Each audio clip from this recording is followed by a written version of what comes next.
Here's to those who are building a better home, to those protecting our working families and fighting for a healthier Mississippi. Here's to the ones who understand that equal rights are not special rights. To those on the front lines, to the heroes of our past, to those making communities stronger.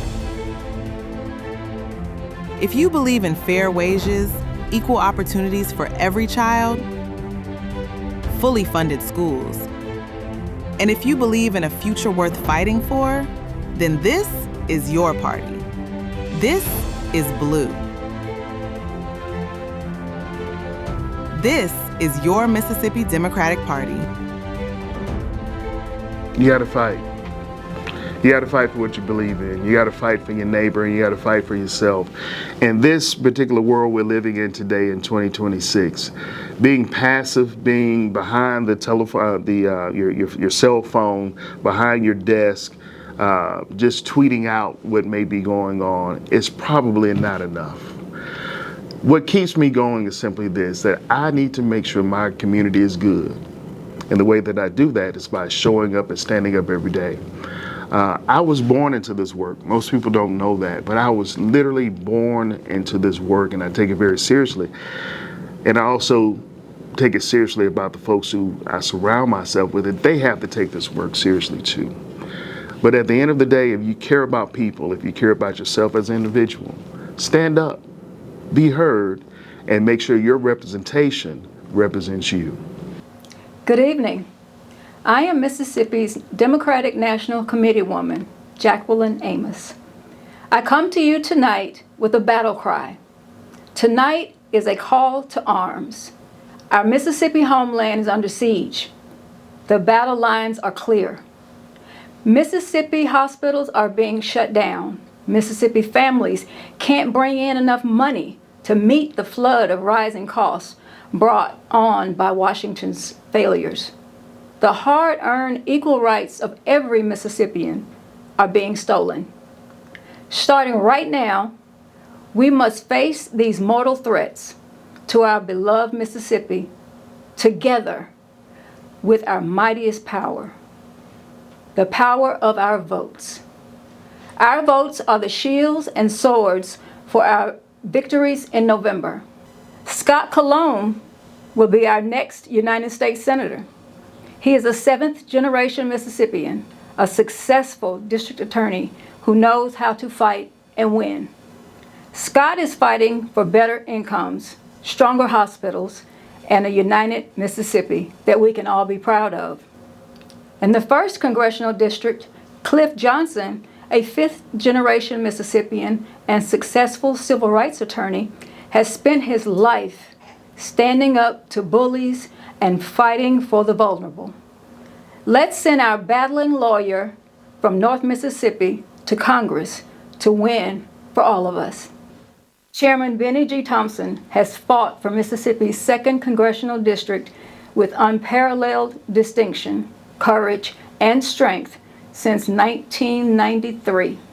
His service has made America better, and we all proudly step up and stand shoulder to shoulder with our undefeated champion for equality against all foes. Michael Sharadio, a farmer, entrepreneur, and businessman who walked up and picked up the bat and glove for our team, will bring a slugger's approach to Congress for our 3rd Congressional District. Congressman Sharadio will knock it out of the park, batting hard for smart economics that put people first, for real rural investment, and for health care. It actually works for all Mississippians. In Southeast Mississippi, District 4, Jeffrey Hullum, a 22-year Army combat veteran, state legislator, and humanitarian, is already in the heat of combat to fund our schools fully, to expand health care access, and to make sure that every South Mississippian is heard. These mighty warriors will make up our congressional delegation come January if we all do what we have to do between now and November. There is no substitute for victory. Let us unite, dominate the field. Let's win. Unbelievable, because it was my government that had to come south to install democracy here, because white Southerners were depriving Black Southerners of their ability to register and vote and select the candidates of their choice. And so you come full circle with somebody like me, who's only in office because of the Voting Rights Act, who's only represents a district that was born out of voting rights litigation. So now I have to help defend this democracy against some of those same people who wanted to deny me and my parents the right to vote. Because that same mindset is what allowed people to believe that they could break into the United States Capitol and stop the orderly certification of the election, and somehow they don't see themselves as breaking the law.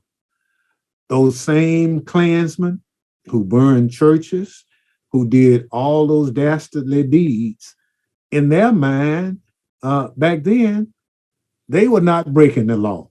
They were protecting and preserving their way of life. A Black man from one of the most racist states as it relates to voting rights for people of color is now having to defend democracy in the greatest democracy known to man. It's kind of ironic. And I understand the challenge. It's big. We have a lot to do to make it happen.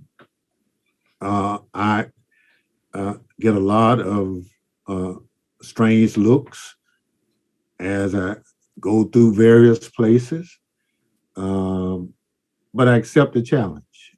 We have so much potential. We have so much potential, and we have in the past, and we have some right now that are trying to use cynicism to stay in power for themselves. They're trying to divide and distract Mississippians, and it's not about making our life better. It's all about them trying to get power themselves. And we've had plenty of leaders in history that have done that. It's never served Mississippi well. So this is a moment where we can show the country what I truly believe are the values of Mississippians, that we can fight, that we all want every Mississippian to have a voice, to have a vote. We want every Mississippian to have access to a quality education, access to jobs that respect the dignity of work. And we want everybody to have affordable and accessible health care. And we win this election together. The one thing that is going to be very clear to the country is we didn't do it. It wasn't one person that did it. It's not going to be me. It's going to be Mississippi. We're going to do it together. We're going to show the country that we matter. That's why I picked the theme, Mississippi Matters, because that's what we're going to do. We're going to show the country we matter. Our government has no power without our consent. Look around you. Look at one another. We are the power. You're the power. The person standing next to you is the power. So let me ask you, when our government unleashes masked agents in our neighborhoods and communities and locks up our neighbors and kills American citizens, do we consent? No. When our government suspends SNAP benefits and our friends and neighbors go without food and children go without food, do we consent? No. When wars are waged without any permission from us or our elected representatives, do we consent? No. When our president and his family make billions off shady deals, do we consent? No. When access to the ballot box is threatened and our right to vote is undermined, do we consent? No. When the Veterans Administration is doged and people like my dad, disabled veterans, can't find services, do we consent? No. When the Civil Rights Division of the Department of Justice is undermined and gutted, do we consent? No. We are the power. We've been up against it before, and we have overcome. Together. Take hope, my friends. We can win. We can overcome. We can be what America has said it wants to be. We can only do that together, no kings. Amen. Good job. I think it's important that people understand like the seriousness of the moment and how important it is for us to act now. And there's a number of ways that you can frame that here at home and all over the world. So it's the time is now to act. The civil rights movement, you know, the women's rights, though they weren't just voting every other year to make change. These were active, engaged people. And more than that, they built a community around what they were doing. And recognize that we're not just going to fix it showing up once every other year to vote. Like, get involved in your local county party, get involved with the state party. There's things that we're doing. May 22nd, we have a dinner, right? Yeah, Hammer winter dinner. Yes, absolutely. So we're doing it. We're trying to build a community, and I think that it's good for us to encourage others to do that in their own way. It's a big district, and there's plenty that needs to be done. So I want you to make sure you go out there and you check your voting rolls. You check the people in your community, and also if you have any loved one that's incarcerated and they have not committed one of the 23 disfranchising crimes, and it may have a felony, but they still have the right to vote, make sure they're registered to vote and get them out to the polls and vote. Yep. And if you are disfranchised, use your resources to help other people get to the polls and vote. Stand in the gap for someone else. That's the most thing we tell everybody. Be self-service. Take care of self when it comes to making sure you're able to vote. Take care of your immediate community, and then branch yourself out. You have to show your operational reach by reaching out to not just the people in your town, but people outside your town, because people outside your town has a lot of influence what goes on in your town. Very true. Well, I'm thinking about in terms of a better and a greater world for all people, and we can't do that by me in one corner doing what I can do to hurt you and you in the other corner doing the same thing against me. I'm not concerned about just representing black people, because we have poor white that's in the same category with the poor Negro. Well, I want to see a change for the people. And if we can get a good white man, all right, we'll put him in office. But I don't want it all black and I don't want it all white. I've never thought in terms of violence, of all the things that have been gained by people fighting and going through blood for it. They don't have anything, you know. This, to me, it doesn't make sense. If I hate you because you hate me, I'm no better than you are. And all we want to do is to make these people understand that we are human beings and we can work together in this country, and to have a democracy, that's what we're going to have to do. Race amity combined with education is the key to the future of this country. We have a very diverse demographic situation in the United States, increasingly demographic. And we have to know each other. We have to learn to live with each other. We have to respect each other. We have to recognize our differences, but respect those differences. Understand that we don't all have to come from the same cultural background or the same ideological background, but we do come from the same basic background of being a human being. We're all members of one race. We are members of the human race.